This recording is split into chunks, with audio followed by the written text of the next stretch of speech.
Biology 9700, paper 1-2, May June 2024, question number 1 to question number 20. Question number 1 is a prokaryotic cell which is 1 micrometer in diameter. Actual length diameter is 1 micrometer and magnification 50,000 times is an electron micrograph, which is the diameter of the cell in the electron micrograph. And the 4 options are there. For this purpose, we have to find out with this formula. Magnification is equal to image diameter over actual diameter. So we have to find out the image diameter, which will be equal to m into a. So the value of m is 50,000 and a value is 1. So the answer is 50,000. But we have to find it is equal to 50,000 micrometer. But you can see that the 4 options, they have answer in millimeter. So we have to convert this 50,000 into millimeter. So we will divide this 50,000 with 1,000 to change it into millimeter. So the answer will be equal to 50. 50 means 5 into 10 raised to power 1. So C is the correct option. Now we are moving towards the question number 2. And you can see the question number 2. The diagram shows a plant cell with some labeled structure. Labeled structures P, Q, R, and S. And R is the cell membrane. S is the vacuole. P is nucleus and Q is the chloroplast. So you can see they have given only the 2 labeled parts in the answer. So we have to find out, P is the nucleus and Q is the chloroplast. Both of they have double membrane. So answer is A. Which size of ribosome is found in mitochondria and typical prokaryotic cell? The answer is C, because there are 2 types of 70S or 80S units. But in this case, in mitochondria, in typical prokaryotic cells, the size is 70S. So the answer is C. We are moving towards the next question, number 4. And question number 4 is, which row about typical prokaryotic cell and a typical animal cell is correct? Lysosomes present for the breakdown of old organelles. It is these lysosomes are not present in the prokaryotic cell. And ATP is produced by the cell. So this is the correct option. So here you can see, according to our the answer can be the C. A, B, and D are not the correct options.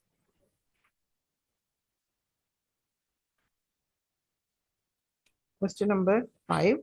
And question number 5 is, which row is correct for the structures present in typical plant cells and typical animal cells?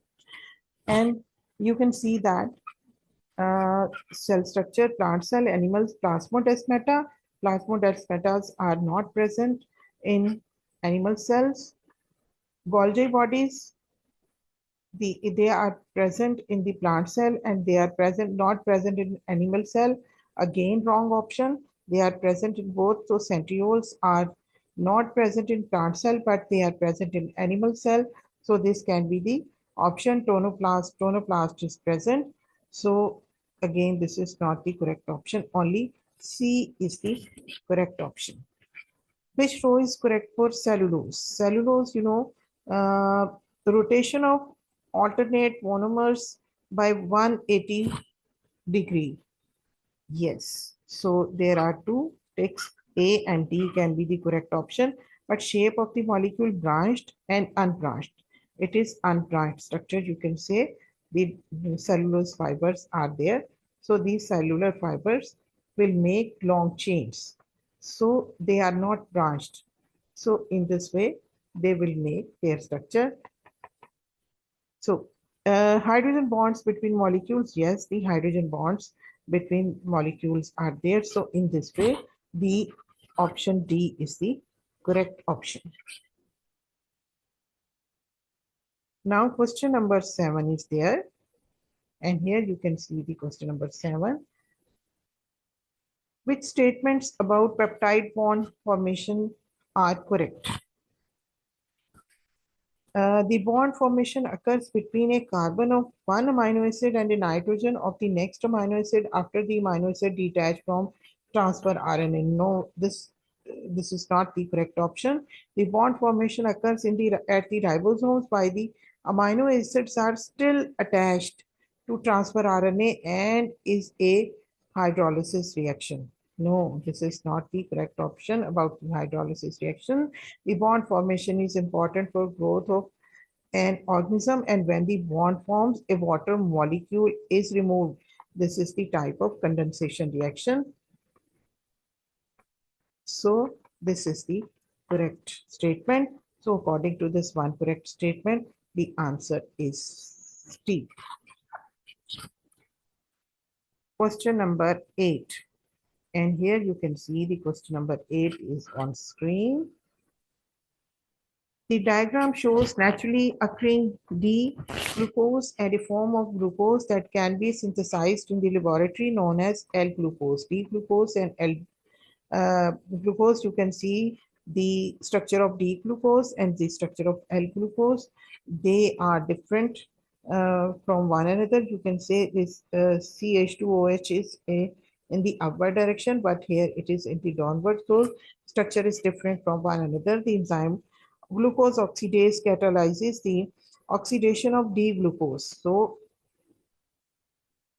glucose oxidase an enzyme, it will oxidation of D-glucose. The enzyme cannot catalyze the oxidation of L-glucose. So it will not oxidize it. Which statement about L-glucose explains this?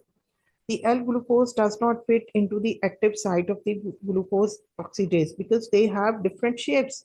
So the enzyme and substrate always have the complementary shapes. But in this case, D-glucose and L-glucose have different shapes. So if A option is the correct option.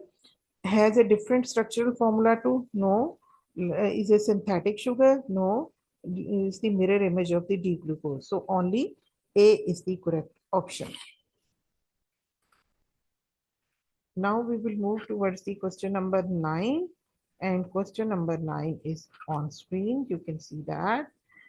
Tests for biological molecules were carried out on 3 solutions. Each solution contained only one type of biological molecule. The observations were as follows, and those you can say test for Benedict test. Blue to orange, it means glucose is present, or Benedict test after acid hydrolysis. Blue to red, it means sucrose is present. You can say this is the test for non-reducing sugar because Benedict test is conducted when in non-reducing sugar at the end when acid is hydrolyzed. So Buret test, which is for the protein test, and blue to purple is its observation. So which solutions would contain either sucrose or amylase? So blue to orange, Benedict test is for reducing sugars, not for sucrose. So here you can see only test 2 and test 3. Both are correct for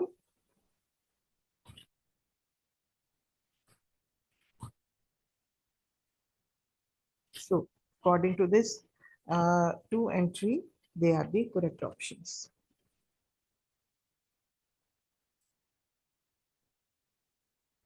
Next question is question number 10. Which row describes the expected ratio?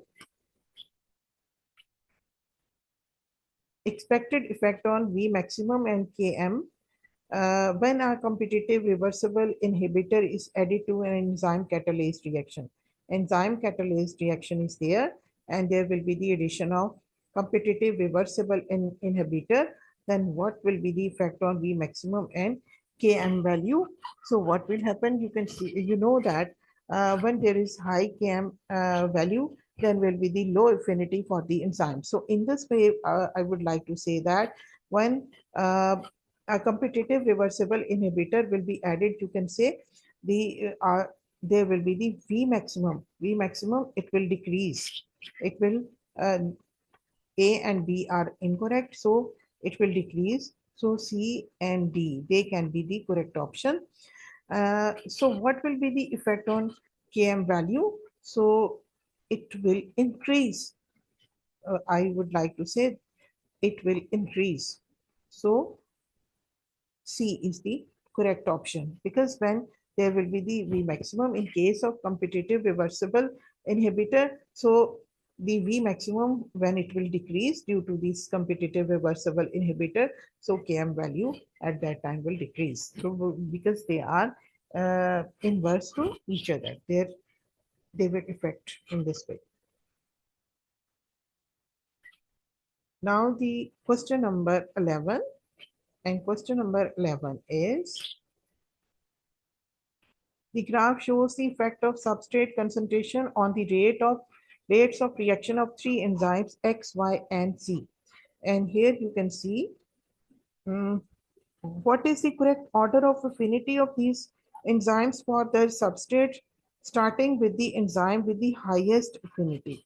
So these three graphs shows the affinity X, Y, and Z. First of all, we will go with the enzyme X. You can say uh, the reaction was very fast in the start. When it shows the highest affinity, the reaction started very fast, and then it was slowed down when there was less concentration of substrate. So it showed the highest affinity. So we will keep number one. And the second, again, you can see on Z, the reaction was in the start was very fast till this, and then it goes smooth. So the second highest affinity is with the Z. And then the third Y, you can say slowly, you can say it is taking place very slowly, reaction is taking place, so it becomes at the end. So the highest affinity for X, and then Z, and then for Y, so B is the correct option in this regard. Question number 11, it has the B correct option. Now question number 12. So question number 12 is, which row correctly identifies the weak and strong bonds in the tertiary and quaternary structures of a typical protein? Disulfide bond, hydrogen bond, hydrophobic bond, and ionic bond. And you know, the disulfide bond is always very strong in tertiary and quaternary structure. Hydrogen bond, hydrophobic bond, and ionic bond, they will be the weak bond. Why disulfide bond is very strong, and why other are weak? Because the disulfide bond acts as a safety pin. It acts as a safety pin. So it always keeps the part of the polypeptide firmly attached to one another. So according to this, we can say only the disulfide bond is the strong bond. All other bonds are weak bonds, because it acts as a safety pin, and it keeps the parts of the polypeptide chain firmly attached with one another. So B is the correct option. Question number 13. And question number 13 is, which row correctly describes hemoglobin? Hemoglobin has quaternary structure. So according to this, four polypeptide chains, each containing a heme group.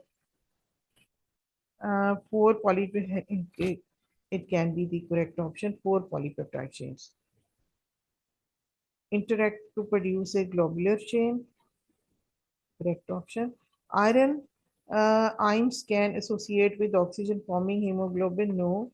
In each chain, hydrophobic R groups of amino acid point towards the center of the molecules. No, they are always away from the center. At 50% saturation, two oxygen molecules are transported by the molecule. So according to this, A is not the correct option. B, polypeptide chains interact to produce a globular change. So each chain contains a heme group of amino acids surrounding an iron ion consists of two identical alpha chains and two identical beta chains, correct? Each chain can transport an oxygen molecule, correct? So B is the correct option. Polymer interact to produce almost spherical molecule. No, all other options are not correct option. So in this way, only B is the correct option because here four polypeptide chains and two alpha chains or two beta chains, and you can say every chain has heme group. In this way, the four molecules can attach themselves with those four heme groups. So in this way, the transportation of the oxygen takes place. Which process always takes place without the involvement of energy from ATP? You know, active transport, it takes needs energy. Endocytosis, it also needs energy. Exocytosis also needs energy. Only facilitated diffusion is that process in which there is no need for energy because they move through the channel protein.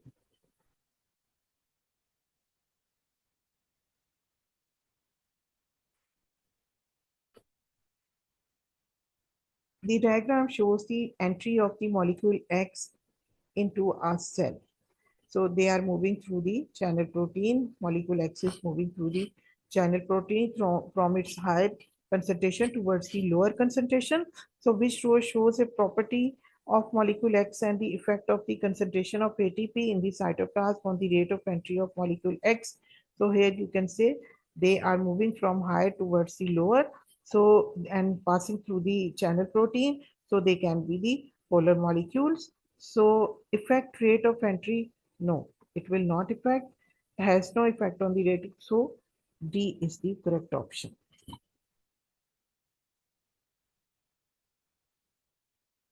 because they don't need energy. Next question.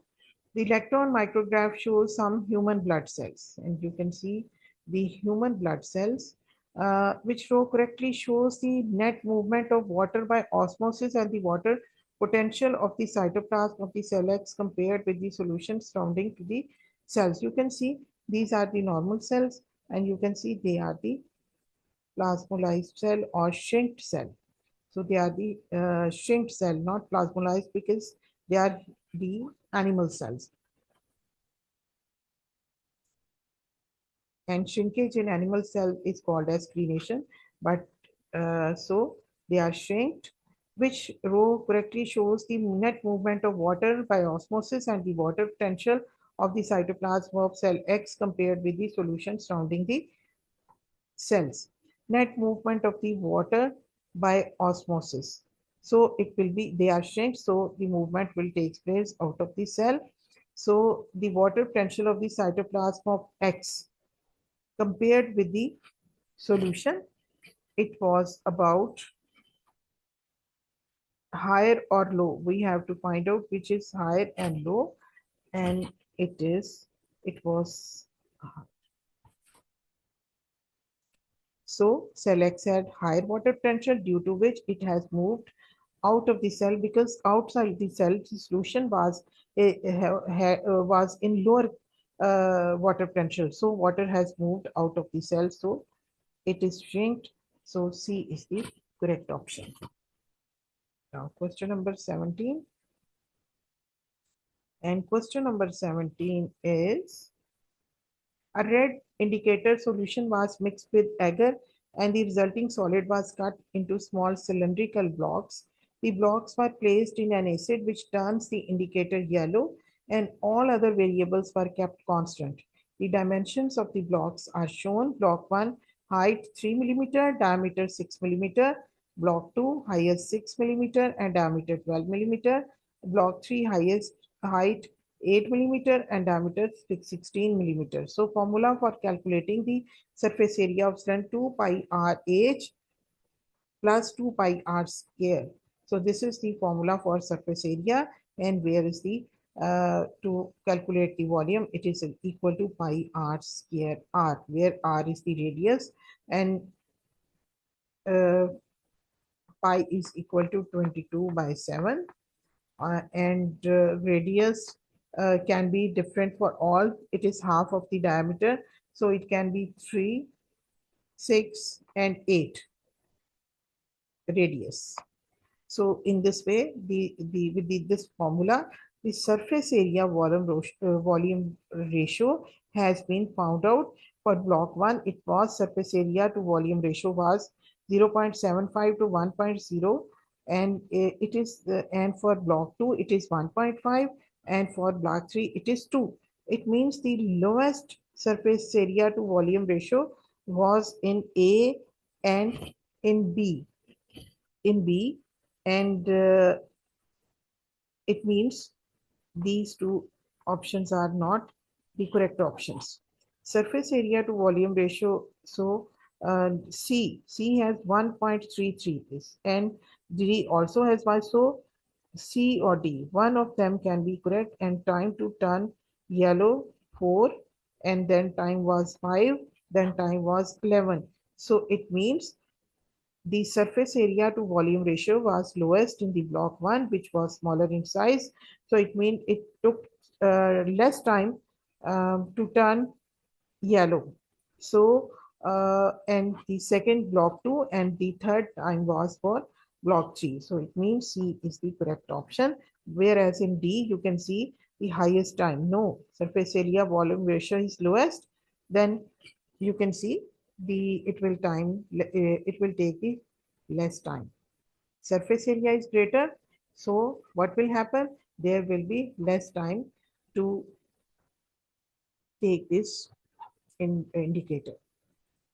So C is the correct option in this case. Now question number 18. So question number 18 is, which metabolic processes will be very active in a cell that has just completed cytokinesis? They have just completed cytokinesis, ATP formation, DNA replication,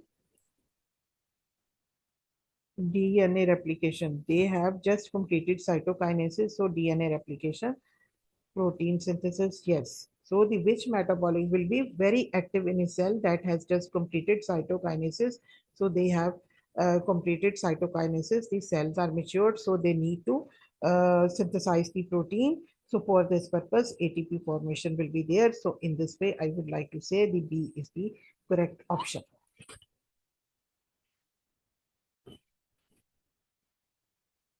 Now the question number 19. In question number 19, you can see there are four phases of the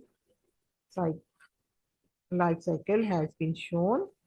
So mitotic cell cycle. Mitotic cell cycle is there, and the point in the cell cycle that has been reached by each of the four cells. Here you can see the G phase.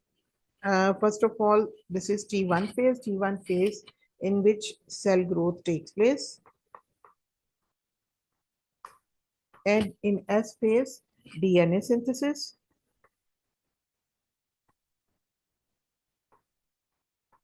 And in G2 phase, there is again, you can say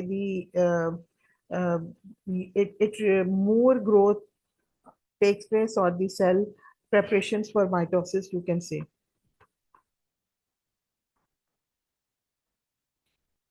Preparation for mitosis. So in the next stage, mitosis has taken place, and in the next stage, cytokinesis has taken place. Mitosis, cell is dividing, and cytokinesis, it means the division of the cytoplasm is taking place. So after the division of cytoplasm, the G1 phase, the cell growth is taking place. So according to this, we have to find out Which row correctly identifies the cells that match the two descriptions? DNA replication is complete, but the cell has not yet reached the maximum size.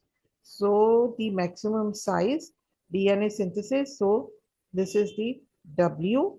So W is at in B and D. And the preparation for microtubules formation is nearly complete, but chromosomes have not yet condensed. So the chromosomes has not yet condensed. And here you can see that is the phase X because mitosis has been started over here.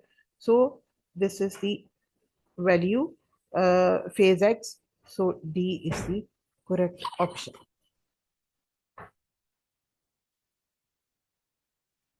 Now we are moving towards the question number 20, and question number 20 is here. You can see the graph shows the mean length of the spindle fibers during mitosis. Which region of the graph shows when all the centromeres have detached from the spindle fibers? And you can see the mean spindle fiber during mitosis. You can see mitosis has been starting over here, A, B, C, and D. So these are the 4 points. It is started from the A.